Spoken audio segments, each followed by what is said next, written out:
Hi, y'all. Welcome to Wine and Reason. I'm Julie. I don't know why I'm so low and you can only see half my face. Hang on. That's got to be disconcerting. Because the chair was really low. Hi, I'm back. It's me. Please excuse my appearance. I did not have time for makeup or anything. It was a big, important day at work. It was one of those days when a lot of great things happened and a lot of things kind of hit all at once. Hey, Drew. Oh, thanks for coming, man. I I gotta say, there are a lot of folks who would normally be in the chat with you tonight, Drew, but Godless Granny has the most one of the most kick-ass panels I've ever seen in one place tonight, and I was actually listening to her show right before while I was finishing up some work, right before I came on. The bags under my eyes, or the circles, are completely natural. Don't worry about it. It's just been a long day. All will be well. Sleep will happen. Hey, Maya. Thank you for coming over. Good to see you. Hey, B. Hey, how you doing? Um, yeah. Drew says, I feel that. I did my yearly inventory and finally ended my situation we were talking about earlier. Oh, okay. Yeah, we will talk about that in private, my friend. Yeah, I'll touch base with you. Drew, if I don't text you tonight, I haven't forgotten about you. I've just gone to bed because I'm really tired, but I will talk to you tomorrow. I will have a lot more time tomorrow. Hey, Sam. Oh, my darling, darling sweetheart Junk Shop Library is in the chat. Hey, sweetheart. Um, yeah. Oh gosh. Thank you all so much. I was actually just saying, hey, Godless Granny's show is rocking it tonight. I couldn't be in. I only made two comments in the chat, and they were both preach brain bug, and then preach scientist Mel, and then but I couldn't because I was finishing some work. Anyway, all of which is to say, things are great. Things are great. Um, hey, harmonica man. So welcome to Wine and Reason. This is the Everything Legal edition. And I gotta say, y'all, I'm working on the not smoking thing. I'm smoking a lot less. I was not smoking at all, and then, well, two bad things happened. And if you've ever had an addiction of any kind, whether it's caffeine or anything else, uh, I got my hands on some disposable income, which was one of the reasons why I was stopping smoking, because I couldn't afford to. And B, I added some good stress to my life, but it is still stress. And this has been, unfortunately, since I was 18, the thing I've gone to when I've been anxious and stressed out. So it's good stress. But yeah, this is the Everything Legal parentheses so far, or for now, that's it, for now edition. Thank you for being here, and we're about to jump in. This is an old school episode. Dag nabbit. I have to get Junk Shop to figure out why my lighter. I guess it needs a new flint now too, but we literally just filled it up, so that's going to be messy. Hey, Junk Shop, if you're watching, do you have a light? That'd be awesome. Anyway. Okay, so let's jump in. Let's jump into some vision and from whatever. It's my channel. It's not monetized. Let's jump into some fucked up information out of Tennessee, y'all. I have such a love-hate relationship for where I live. Okay, meaning a lot of people I love are here. A lot of things that happen here I really hate, and particularly a lot of things involving our state governor Lee. Oh my gosh. Hang on one sec. I gotta just thank you. Just bring it in a little bit. I love you. Thank you. You're amazing. That's my partner, guys. That person just climbed a flight of stairs to light my cigarette. Don't smoke, but find someone who will climb a flight of stairs if they are able to, or whatever that equivalent is for them, to do something nice for you. That's a good partner. Yeah, yeah, yeah. Yeah, exactly, B. So true, so true. All right, so anyway, where were we? Oh yeah, my governor is an idiot. He's not an idiot. He's actually very savvy. He's a panderer. That's the problem. He knows what his voting bloc is. He's an old South Republican, and by that I just mean, I don't know, white, stuck in his ways, and knows that a lot of his constituents are the same. So he does things like, let's see, we've got a bill in the Tennessee State Senate right now, or state legislature right now, that will it will allow, and I know I've talked about this before. I swear I thought this bill had passed at some point during 2020. And so during one of my shows in 2020, I talked about this bill, and I thought it had passed. Apparently, it had only passed through part of the legislature, or maybe something else, or maybe it was COVID that changed the schedule. But the carry guns with no permit is back, and it is advancing in both chambers of the legislature. Even as law enforcement leaders continue to speak out against the measure. I guess they want to be the only ones with the permitless guns. This is according to the Tennessean, and the title of the article, all links are in the description, is Governor Bill Lee's bill. Hang on, I got to give the writer their due here. That's kind of clever, but also just accurate.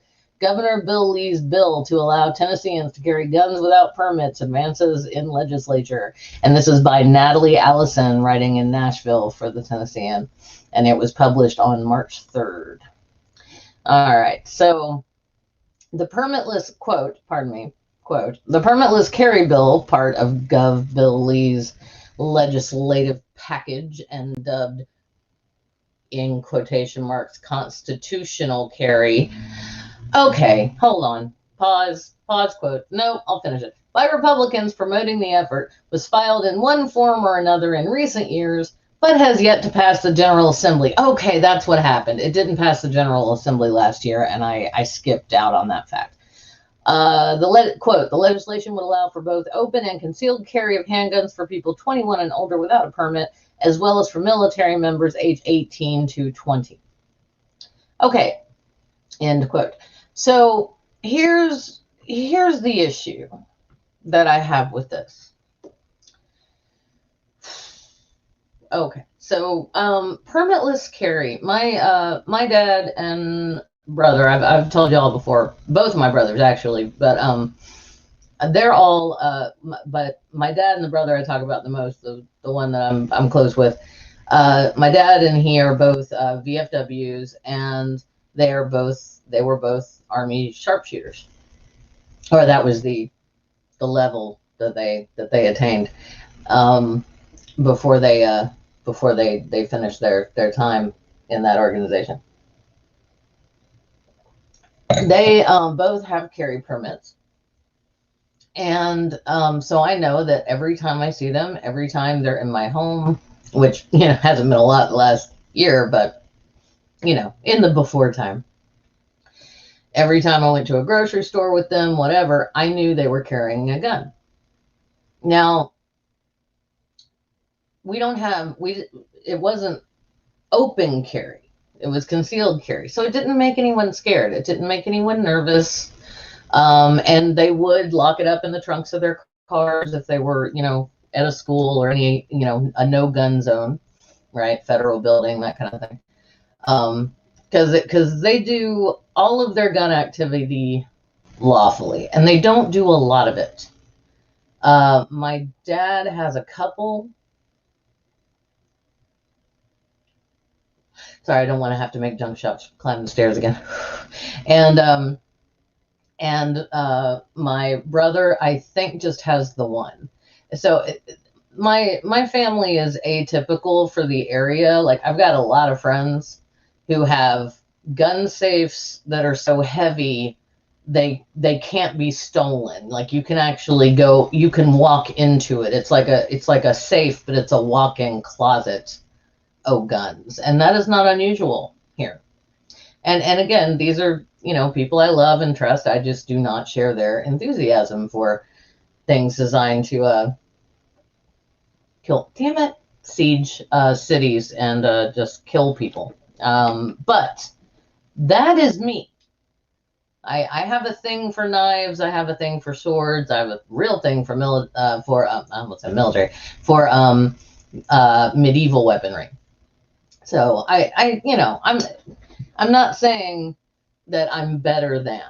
All right, I just don't like guns. I'm a good shot. You don't grow up in the South without some man. It's usually a man. It could be a woman, but it's often a man. Taking you to teach you how to shoot at some point. And I was good at it, but I had a panic attack, and I decided I did not like that. And I can't even play video games that have realistic gunfire sounds because it ramps up my anxiety too much. So there we go. I got it, honey. Stay in the comfy chair downstairs. Okay. So okay. So what I'm saying is, fine. Do I want more gun control in this country? Hell yeah. I want better background checks. I don't see the need for I think you should have to register every weapon you have. If I have to register my car with the state, all guns should be registered. And that means if you find someone with an unregistered weapon, they got it illegally, and you would know that. We just need a national database, just like we have with everything else. Yeah. I will say I agree. Now, I am not characterizing the people I just spoke about in my life as gun nuts, because they're not. I mean, like I said, they literally, they're well trained. Honestly, you want my armchair psychology approach? I think I know for a fact that they both had some PTSD, and I think just once they were trained to always have a weapon, they don't really feel safe without it, and so they carry them. Yeah. But here's the thing: they are both of sound mind, and I have only seen their weapons. I saw my dad's for the first time when I ran to the bedroom, my parents' bedroom, knocked on the door. I was in high school. We hadn't lived here very long, and so I wasn't used to the noises around the house.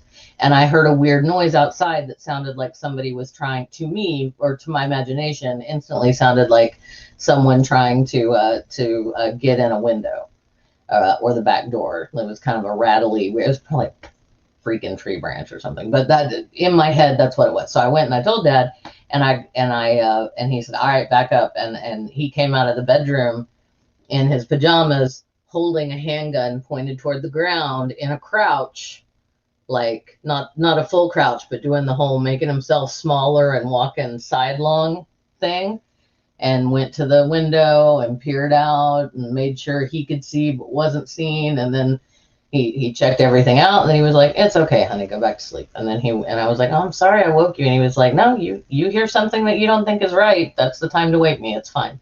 And then he went back to bed, and all was well. And then I was like, "Holy shit, Dad has a handgun." Okay. He kept it locked up very well, and that's why I never knew that it was even there. So no, don't come from gun nut people, but I know people who are gun enthusiasts, and that's fine too, because I'm not, again, these are the people who keep their guns incredibly safe. I also have a friend who is a gun enthusiast whose original collection of guns was stolen because he lived in an apartment in where I live and near where I live, and he didn't have a safe big enough to lock his shotguns up in, and somebody broke in and stole his shotguns, and it tortured him because all he could think about was what crimes and or horrible things his guns might be or might be used to commit in that situation. So yeah, there you go, Maya. That's a good way to put it. That is an excellent way to put it. Yes, ma'am. Maya says, I don't care if people keep their gun collections. I have an issue where you value your things over people's lives. Yes.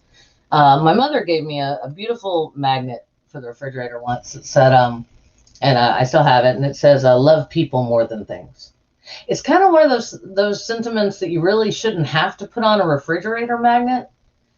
But in a society like ours, where it's easy to get alienated and easy to from other people, and interpersonal relationships are hard and it's complex and they can be difficult to keep up, sometimes it doesn't hurt to remember.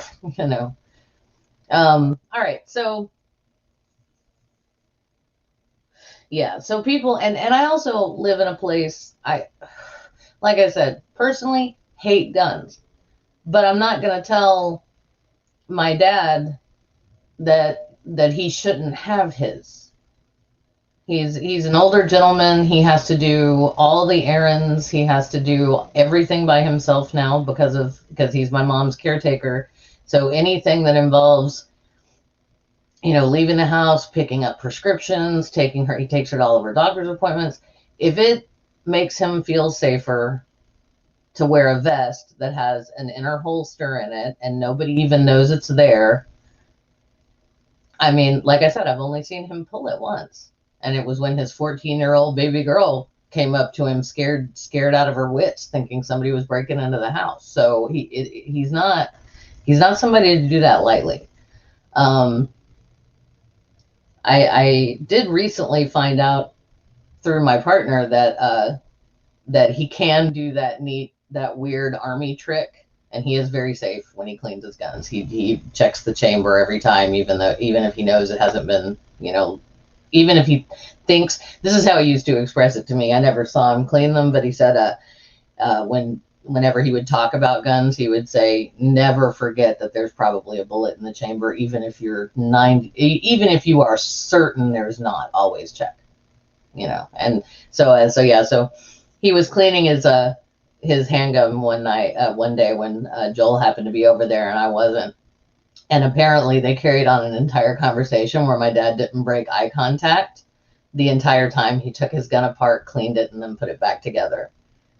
So when I tell you that my father is skilled with this weapon and that the Army taught him that's what I mean. And yeah, it's kind of an Army party trick or a Marine party trick to be able to take your weapon apart without looking up and then put it back together. And it's probably not the safest thing to do either.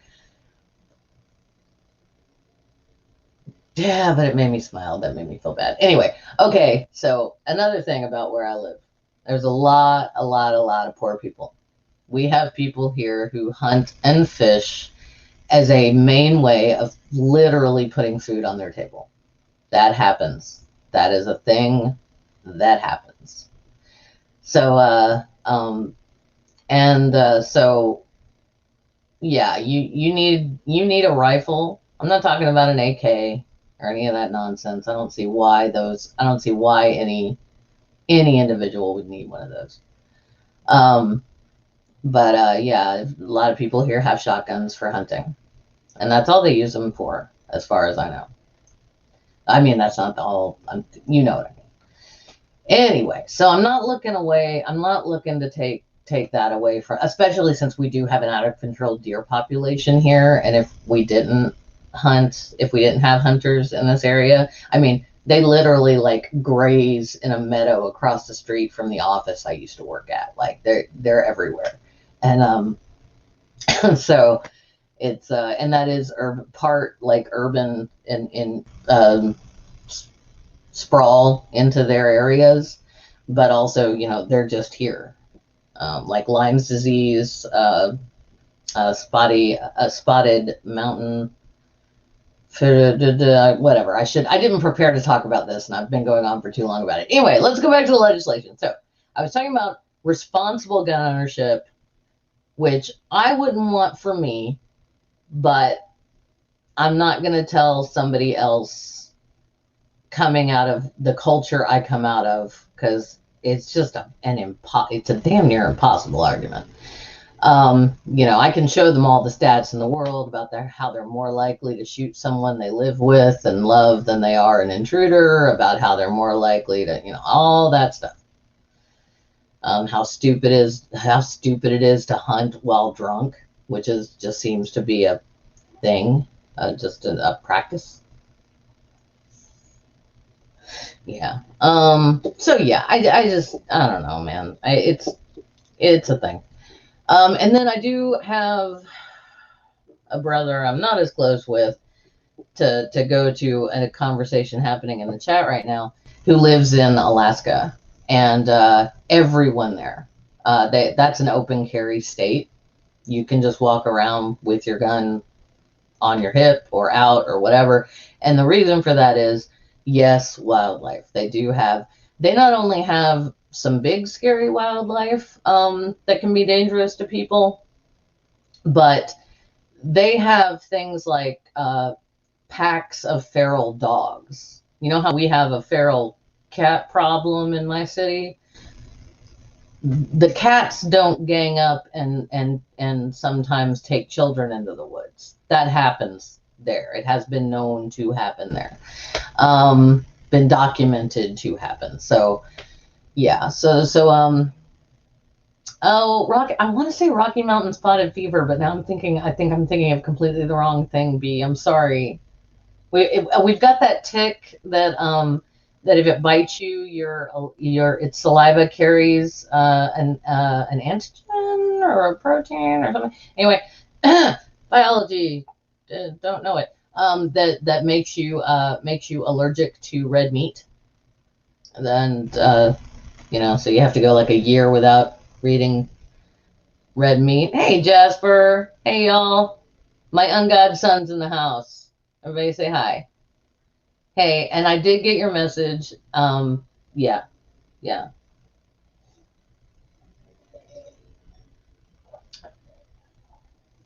Yeah, Joel's going to hit you up later. Oh, fuck me. You all didn't hear that. That's what happens when I mix my YouTube life there with other things. I didn't say anything. What? Okay, so,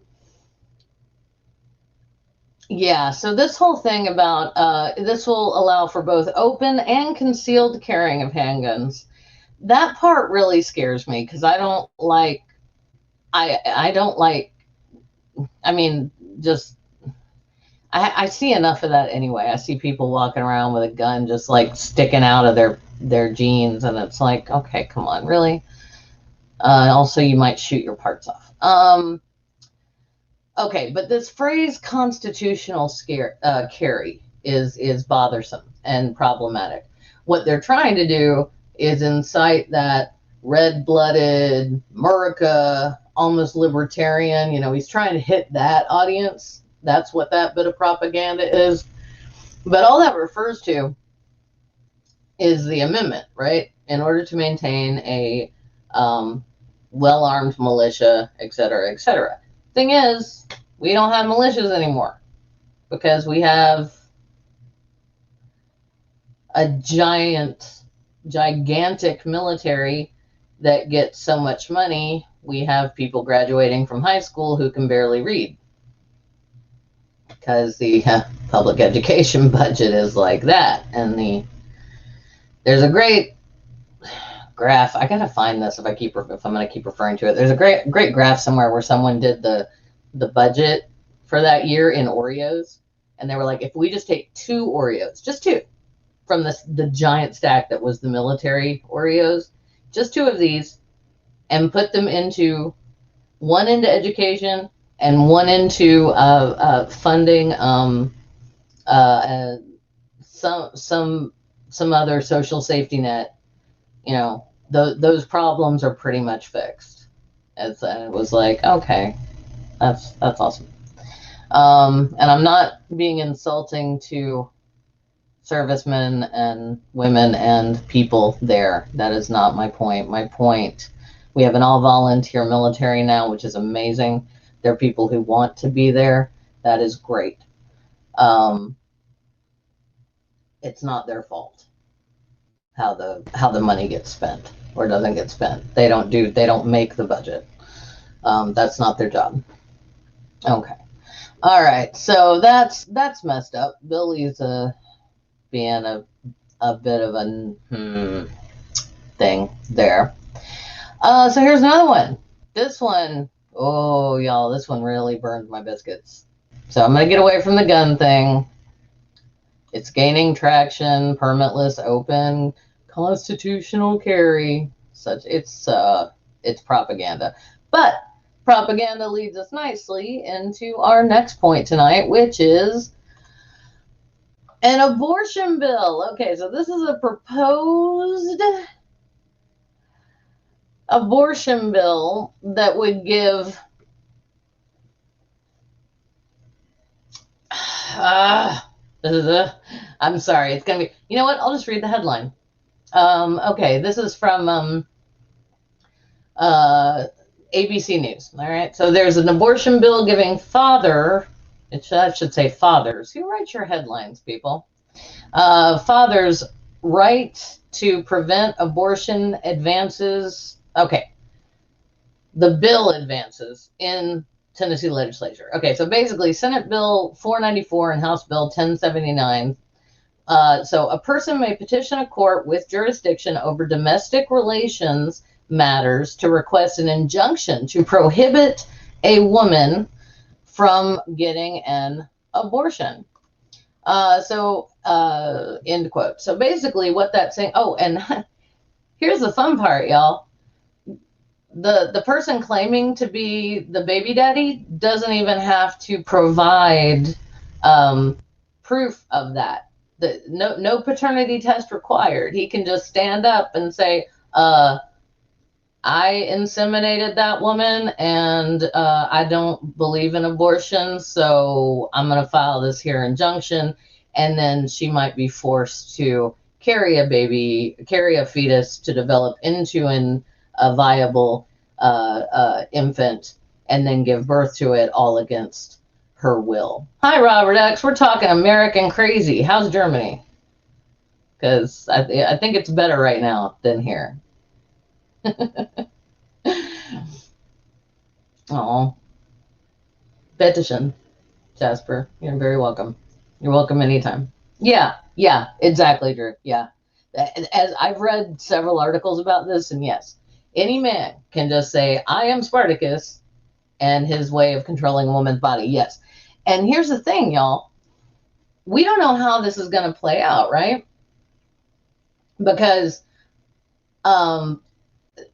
I can tell you things that have happened in the past. I don't know if this is still true. Thank you, Robert X. Yeah, please do hit that like button. That's nice. Subscribe. That would be cool. I don't know if this is still true. I need to look it up. But when I was in high school and college, so this was the 90s, early to mid 90s of the last century. You could not legally obtain, as far as I know, legally obtain an abortion in Tennessee without parental consent. So if your parents were, say, Baptist, Southern Baptist, which is a lot of the groups here, or if they were just any flavor of pro-life Christian, which is pretty much all the Christians here. I can't speak about individuals, but the denominations certainly are, by and large. They would basically force their daughters to to carry to term and give birth. Oh,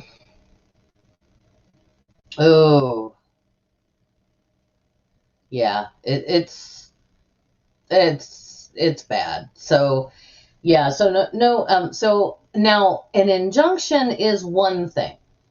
Okay, there is a whole court system. This would not make abortion illegal across the board in Tennessee. We still have Choices of Memphis. We still have Planned Parenthood. But it's very bad. Let's bring up my darling's comment here. The worst part of this bill is there's no R word to keep the video from getting depressed, or something you shouldn't be doing with someone to whom you are related exception. Yeah, that's right. So the father could technically claim paternity and forbid the abortion that way. And here's the other thing. So imagine that for a second. I mean, imagine you're an assault survivor and you find out you're pregnant from that assault, and then your assaulter, your abuser, files an injunction. So you have, and then if a judge so rules, you may end up having to carry and give birth to that. And then what do you do? I don't think they're talking about what happens after. Like all pro-life bullshit, they're not talking about what happens after the baby is born. I'm not hearing anything about that. Are these fathers, by claiming paternity, are they saying, yes, I will absolutely pay child support on time every month on the dot? You know, are they saying, I'll pay for all of her medical bills, I'll pay for the child's education, I will pay for a part of the child's education? Anything, you know, what responsibility is, if a woman is being asked to give up all of her bodily autonomy, you know, or try something really dangerous that could kill her and the clump of twitching cells, or both, you know, not to mention, what if you happen to be trans? What if you happen to be trans and you have a uterus and you get pregnant,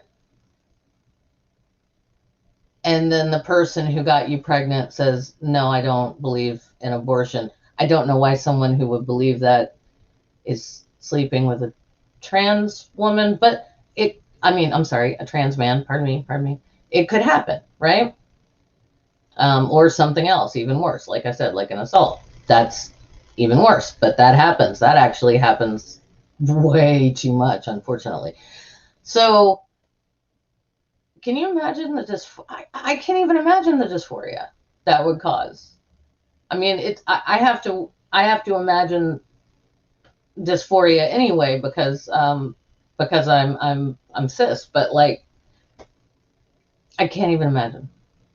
There are many people in my life that I love, who are trans or non-binary, and it would, I don't know if they'd make it through that. I really don't.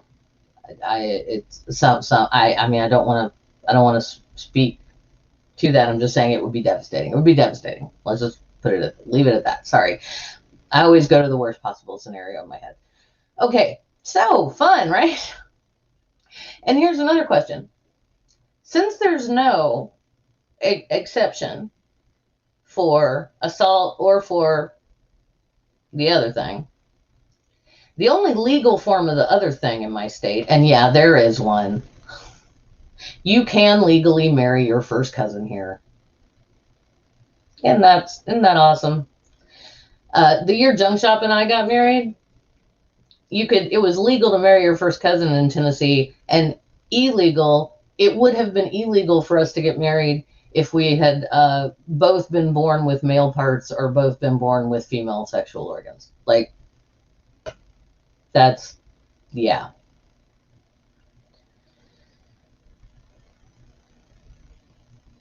Why?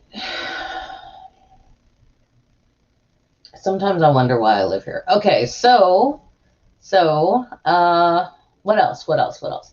So then the question becomes, if did they just make no exceptions for those two situations? A, because it is legal to marry your first cousins, and they wanted those first cousin people to reproduce, which is, guys, not a good idea. You want a deep gene pool, not a shallow one. Deep is better.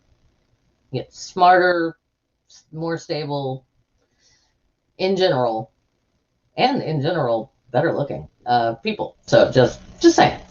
Okay, but yeah. So is that just so the husband of some first cousin can also use this injunction and not have anybody go, yeah, but you're related? I don't know. You think they'd make just an exception for the people who can legally marry but probably shouldn't here? The other thing is, in terms of the assault situation, if the person who assaulted the woman, I think they're banking on it not being proven, since most assaults of that nature go unreported. I didn't report mine. I could never. Different story for a different time. Anyway, if ever, frankly. But yeah, for various reasons, a lot of people don't report, and it's either because they don't see a way to prove it. It's not like it's almost never, or not almost never, but it's more likely to be someone you know and or are related to. So why are we punishing people with uteruses while not even making any kind of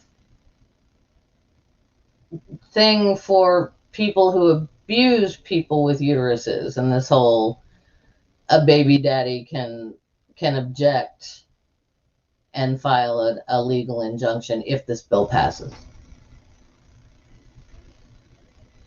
And pre-Trump era, I would have said, don't worry about this. This is just one of their, something to, again, to pander to the pro-life vote, and they'll be like, rah, rah, and then it'll get to the Supreme Court, and they'll kick it down the stairs, down to the basement where it can die alone, like where it needs to go, a bill like this. And then that's it.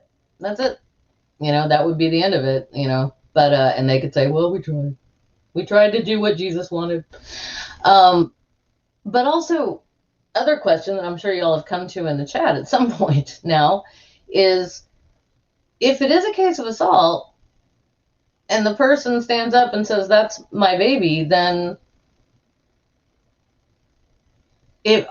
are they then admitting to assault, or is this going to be one of those situations where instead of putting the person accused of assault on trial, they end up putting the pregnant, doesn't want to be pregnant person who was assaulted on trial, as in having to prove that they were in fact assaulted?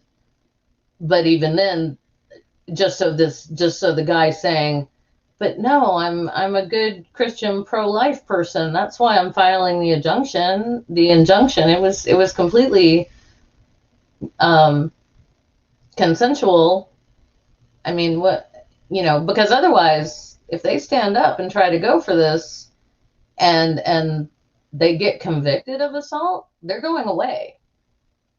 And then you have a situation where you have someone who did not want to carry did not want a child, didn't want to carry a baby to term, did not want to go through child labor, and then has no support because the sperm donator,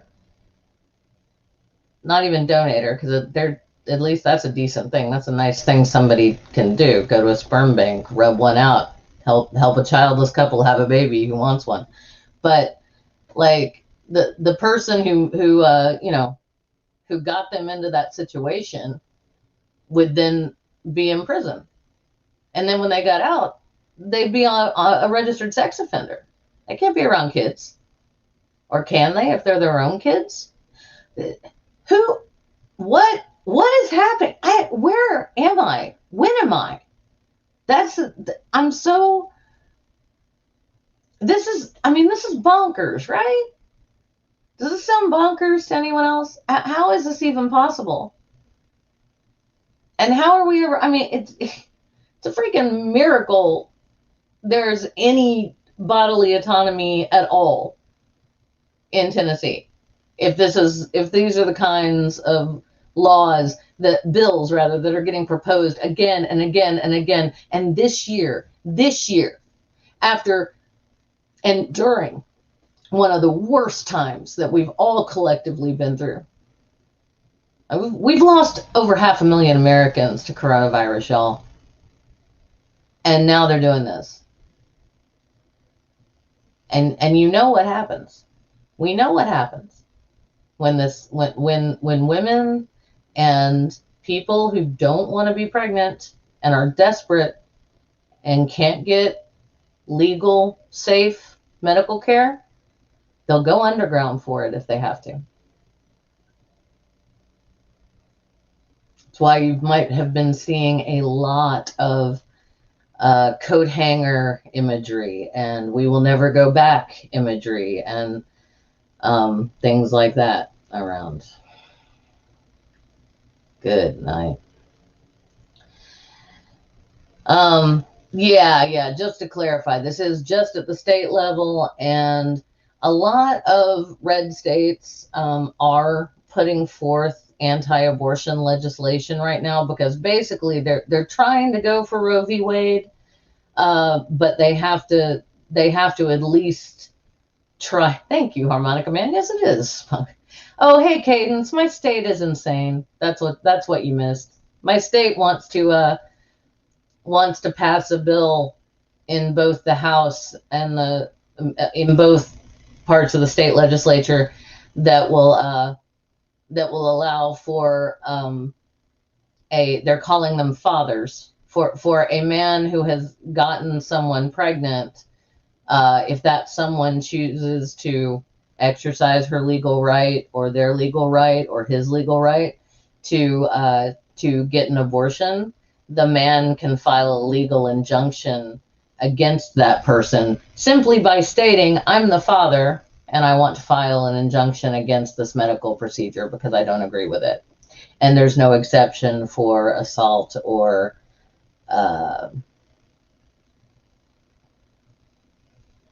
screw it, incest. There we go. Just gonna say it. Yeah. And also, let's think about this for a minute, y'all.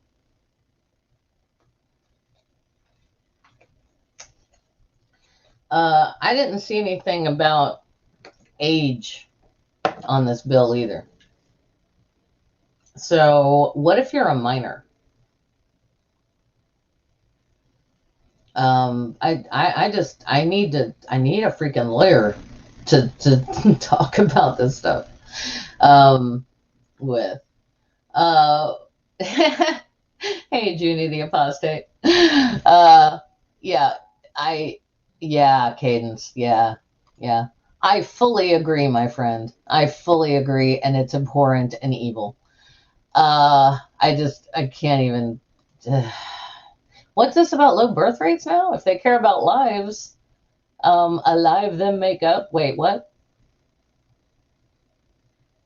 I think, I'm sorry, I think I misread that. I think Junie is expressing something that a lot of pro-choice people have expressed, is like, all we're saying is don't tell me what I can or can't do with my own body and with a decision that will affect the rest of my life. Something which I may or may not be able to do. And if you're gonna say you're pro-life, you need to be pro-life at all stages of life. You need to improve elder care for people in this country. You need to improve the education system for our children. And you need to improve social safety nets for when people are down on their luck. Because we've had people try to legislators try to put bills in that would make, if you were drawing unemployment, they'd make a mandatory drug testing. Or if you were just actually, if you were just eligible by being a low income worker, like being a poor person who works all the time but doesn't make a lot of money, if you can get snaps, the food stamps, snaps benefits, they were going to make those people take drug tests. And the thing is, what they're not thinking about is everyone else dependent on that benefit, because it's not just it's seldom just a single person, just one adult.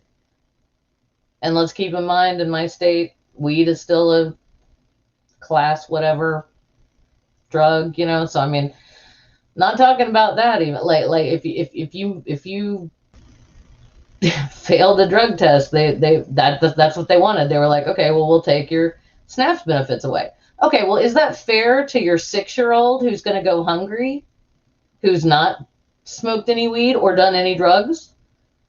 No, not all parents are.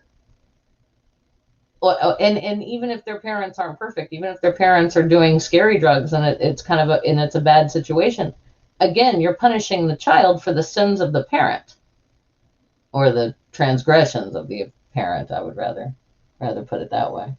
Hey, Kitty, how you doing, girl? And Ox came in here. Hey. Oh no, Robert, what happened? Hang on. Robert said something a minute ago that I meant to pull up, and then the chat is just hopping, and I'm thrilled. Thank you. But okay, hearing all about this, I wonder if when the Civil War started, the North didn't just say to the South, yeah, you have won, please leave the USA now. Well, that's because I can actually answer that, although that was very funny, and I'm gonna kill the joke by giving you the historical answer. And the historical answer is, it is on record that Abraham Lincoln said, even though he was he was an abolitionist to a degree. Now, was he putting his neck on the line like people who were like, working safe houses and conductors on the Underground Railroad? No. Harriet Tubman, he was not. But what he was a man who said publicly, I will preserve the Union at all costs, with slavery or without it. So yeah, he is heralded as the great emancipator because of the Emancipation Proclamation.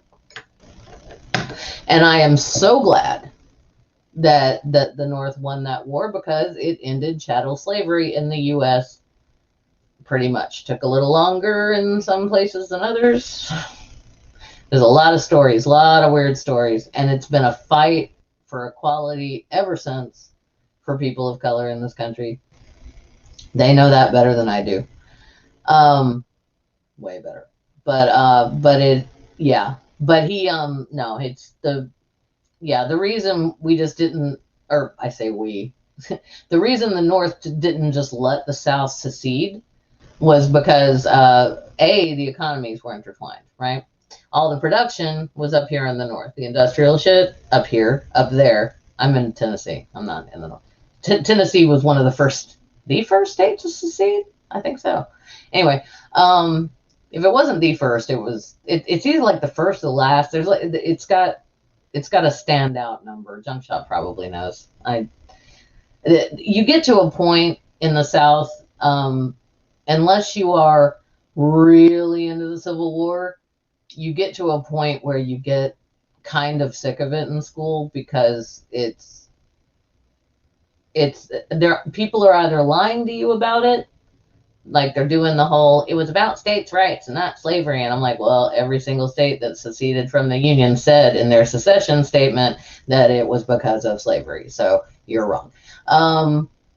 So they're either lying to you about it, or you're getting just history lesson after history lesson after history lesson about how awful and bad and gory it was. And it was awful and bad and gory, and a lot of messed up stuff happened. And it's sad that we had to do that to ourselves, that our country nearly ripped itself apart because a lot of us couldn't understand the notion that owning people is bad, that that's an evil thing to do. But it made their economy. Greed. Yeah, but the other thing is, okay, so the North had all the industry and the manufacturing. The South grew all the food. That's where all the agriculture was. That's where all the cotton for clothing, all that stuff. All those resources came in from the South. Came in on the backs of chattel slaves. Yes, absolutely. And on the backs of very poor sharecroppers. But, yeah. Was lame. Anyway. This is getting more and more horrendous by the second, sister. I'm so sorry. Okay. All right.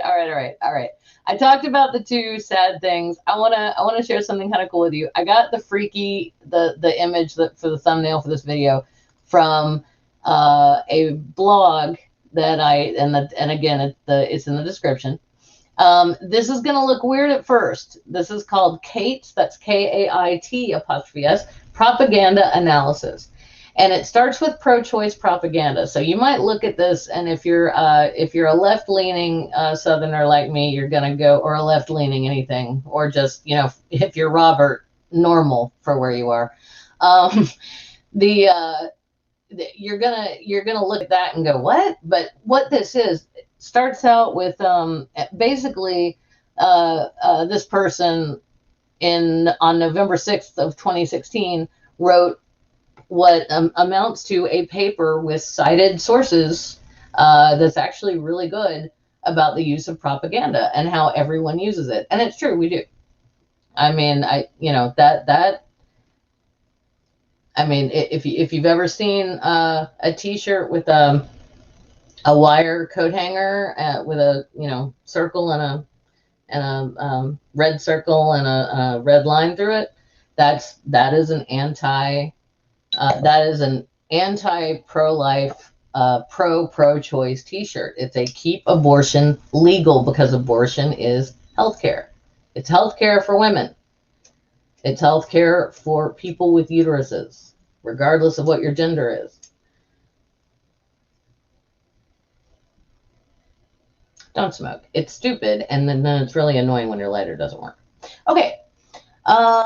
Yeah, so no, but I do want to say that article, or I'm sorry, not the article, that paper is actually really interesting. It's a really good analysis of how people use propaganda in order to elicit strong feelings, right? When they're trying to change people's minds or when they're protesting, all of that stuff. And it's true. It's the same thing as writing a persuasive argument or in a debate, or giving an impassioned speech. That absolutely happens. So yeah, basically, if you have an agenda, you can have the most wholesome agenda in the world, and something that you use to promote it could still be considered propaganda. What I'm saying is propaganda is often kind of a dirty word. It suggests like being told something that's not true, whereas no, sometimes it's just saying something that's true, but in the most blatant way possible, and possibly the most like, yeah, if I've got to walk around with a T-shirt on that shows a wire coat hanger sitting in that's a photograph of a wire coat hanger that and a pool of blood, I'd do it if I thought it would change one person's mind on whether to vote for this horrendous bill right out of the damn Handmaid's Tale. So yeah, all right, so. No, Junie, I don't necessarily think okay. All right. Okay, I'm sorry. This is where I have to go. Look, I'm not going to tell you what's right or wrong for you to say, first of all. Second of all,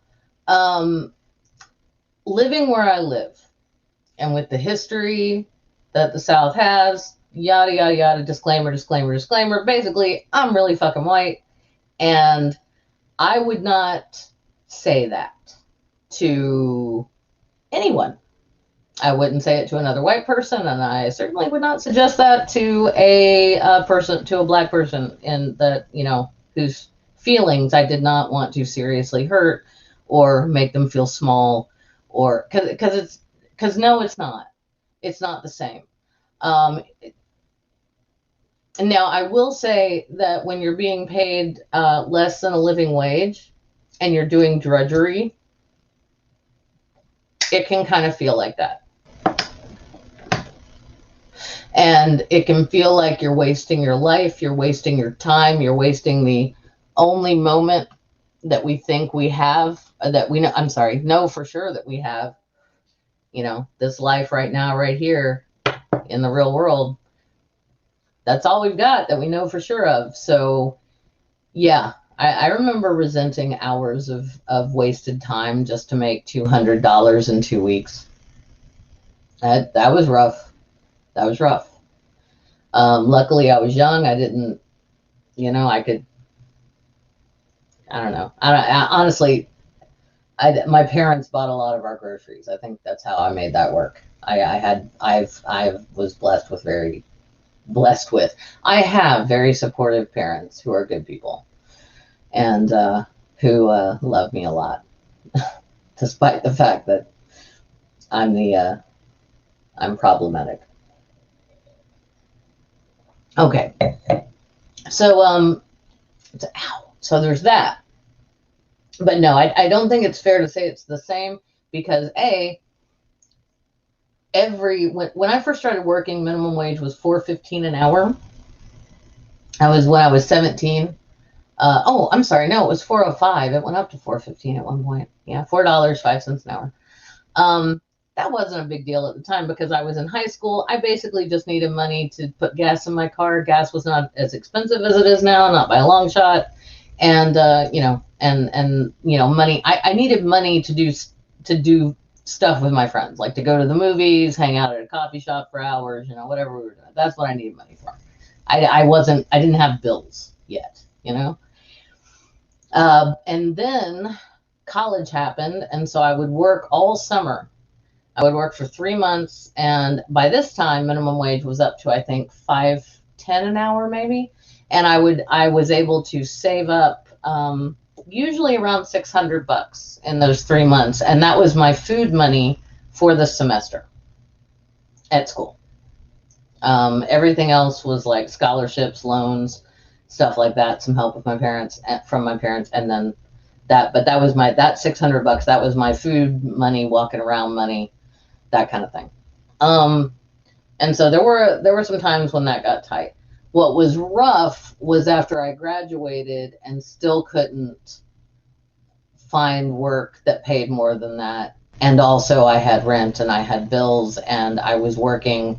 I mean, there were weeks where I'd go a couple of weeks on end working a couple of weeks together working 7 days a week, because I'd take shifts from other people. I would ask, hey, anybody want to go home? Or anytime somebody called and said, can you cover a shift? I would.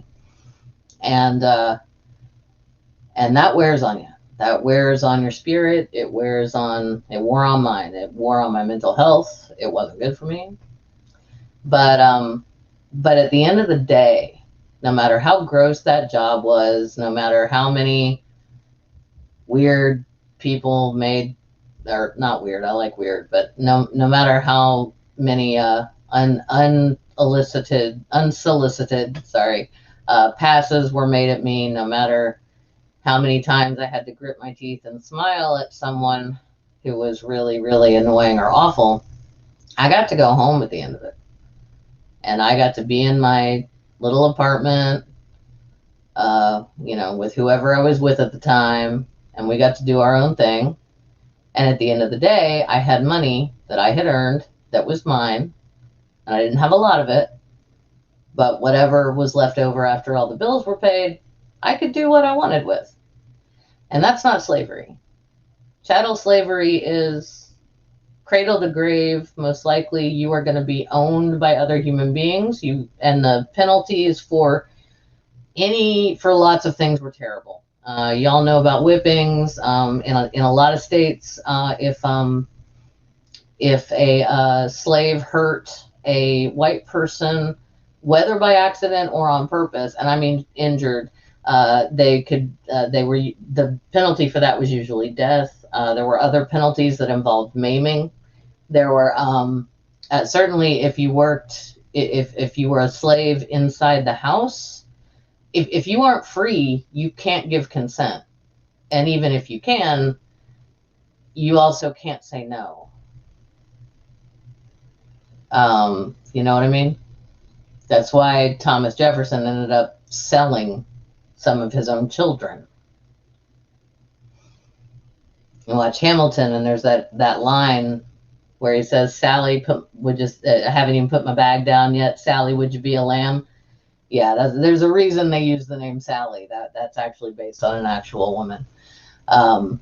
Yeah. So, yeah. Oh no, I'm sorry, Junie. I wasn't trying to be nutty. I just don't. I think it's kind of apples and oranges a little bit, but at the same time, I can understand on an emotional level. I think I know what you were getting at. Yeah, exploitation. Yes, that's an excellent word. Yes, absolutely. That's the word. There you go. Yeah, I agree. Uh, yeah, I mean, they're down here. There are still some communities where they during when and these are just rural communities. The population just depends, like is in terms of ethnicity, it just depends on the community. But when cotton picking season comes, the kids are let out of school. They just are, because they're needed at home, and to help do that. Oh, B. Oh, 10 months. Oh man, you went 10 months without a day off. Woo. You got the work ethic, and that's worth a lot. Sorry, those two thoughts collided in my brain because I'm tired. That's amazing. Well done. Don't do that again, please. That couldn't have been good for you. I understand necessity. I do, but dang, wow, that is rough. Yeah. Oh, hey, Ox. You talking about minimum wage at some point in your life was $5? Yeah, yeah. Uh, some people are too lazy. Some people are also just have it rough. I mean, not everybody gets a good start. It's like I talk about how lucky I was all the time, because I'm not saying I haven't been through. Y'all know I've been through some shit. I talk about it. I vomit my feelings all over the internet all the time, and I vomit my trauma all over the internet all the time. But the thing is, I was lucky in that I had people who were able to and willing to give me a leg up. It's really hard to come from nothing and do anything and get started. The only reason I was able to get that first job at 405 or 410 an hour, whatever the minimum, y'all can look it up. Minimum wage, Tennessee, 1994, 95. Look it up. That's what it was. But the only reason I was able to get that job was because my dad gave me his old car. He was like, "I'm getting a new car. You've got your license now. I'm confident you're going to be okay. Call me if anything weird happens." And here, and he signed the title. He signed the title over to me and everything. I wasn't just borrowing it. It was mine. I loved that car. That car got stolen twice, and she didn't survive the second time. Bummer. Really easy to break into, though. I locked my keys in it all the time. I could break into it. So there you go. Is it breaking in if it's your own car? I don't know. All right, so we've gone way off topic, and we have gone longer than an hour, which I did not intend to do tonight because, believe it or not, I still have some work I need to do. Oh, B, 425 an hour? I remember it being 410, but it might differ from state to state. I don't know. Oh, yeah. Oh, Robert X asked a question about wanting. Yeah, there's lots of things. Guys, if you've never worked in the service industry, if you've never worked in the food service industry or in retail or anything like that, do not make those people's lives harder. They are already hard. Even if it's a kid, doing it as a summer job, it's not fun. It's not easy. Frankly, it's what motivated me to get a scholarship and go to college, because that was, well, that and needing to get out of my wonderful parents' house, because my mother and I were gonna not have a good, let's just say our relationship improved dramatically once we were no longer in each other's faces all the time. And unfortunately, that's because we're very, very, very similar in a lot of ways, except for our belief systems. That's where we differ. And our political, I mean, in every way, like our worldviews just go, shh, but we are so similar. We're passionate about what we believe in. We aren't shy to speak up about it. And sometimes it causes, issues. But it's a lot easier when we don't live together. And it's easier now because I'm older and more mature and shit. And she has dementia, so I don't like to upset her. I never liked upsetting her, but now it's like I don't bring up anything controversial anymore because there's no point. I just want to enjoy whatever time we have left. Yeah, Robert X, I know. I've had managers, Robert X is pointing out that there are people at corporate offices, and also even like managers at stores who won't back you up. And the awful thing about that is, it's fine for them to not back you up if you're wrong, which, I have been in retail situations. I've come to work in a horrible mood and taken it out on customers before, and I regret that now because they didn't do anything to me. Same reason to not be mean to your waitress. Don't be mean to, don't be mean to, don't be mean to your waitress if you're the customer. And if you're the waitress, don't be mean to your customer unless, there are levels, If they're just there to get their food and go, and they're not giving you any trouble, don't take your shitty day out on them. That's all I'm saying. But yes, I have had managers where I was following an exact policy, being incredibly polite about it, trying to explain why. And they asked to see my manager. The manager came, asked them what was going on. They told them, and they said, "Oh, okay, we just won't worry about that," and didn't back me up at all. And that's a shitty feeling. That's not a good feeling. You're like, but I did what you said we'd be written up for if we didn't do. Which I said after the customer had gone and there weren't any other ones around. And she was like, well, what are we going to do? We need her money. And I'm like, what? Then why make the damn policy in the first place? Very frustrating. Okay. All right, we got to wrap this up. I'm so sorry. Oh my gosh, Lavender Lady's here. And I just said we got to wrap it up. Honey, we've been going for over an hour and I'm tired. And I still have a couple of adjustments to make to this thing that's due tomorrow. So I'm sorry. If I hadn't been going since like 6:30 this morning, I'd be ready to, I could hang out longer, but I just can't.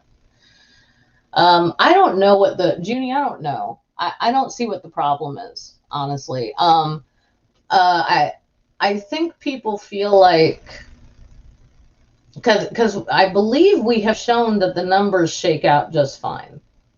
$15 an hour, universal minimum wage or universal basic income, UBI. It's a great idea, and it's incredibly helpful. Yeah, see that? $8.25 as a dental assistant in 2014. And now in 2021 you're barely getting $15 an hour.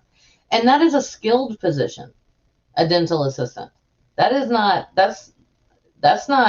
I worked in a pizzeria. That's not the same thing. You have to have some skill. Yeah.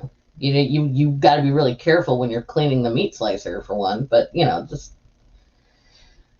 Duh. Oh, she's been here? Oh, I'm sorry. I'm sorry, Lavender Lady. All right. You're a lead dental assistant and you're barely making $15. All right, that's um mm. Yeah, yeah. The world is unfair and people are unfair to each other and we've just got to try and make it better, y'all. Um don't have an answer. Just whatever you can do. LMAO Julie. I don't know what I did. All right. And on that note, remember, it's okay not to be okay. Be kind to yourself. And that's the last time I'm going to steal Santi's tagline. It's okay not to be okay, because it is great. And it's Santi the Saints. It's not mine. He is one of my patrons. Oh, I should thank them. Some of you are here.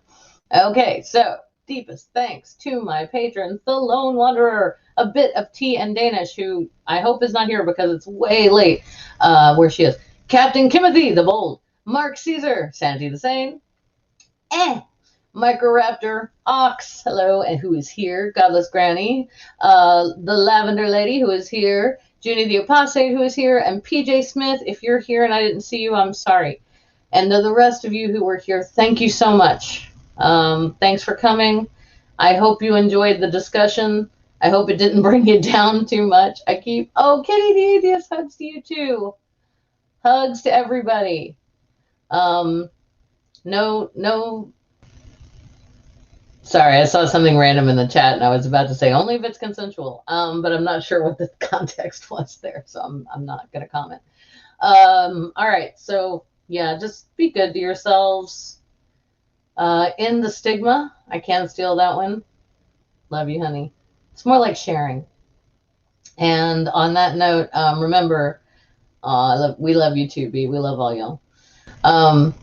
Beyond that, remember, you can't find truth in wine, but you can find it in reason. Be good to each other, y'all. It's getting nasty out there.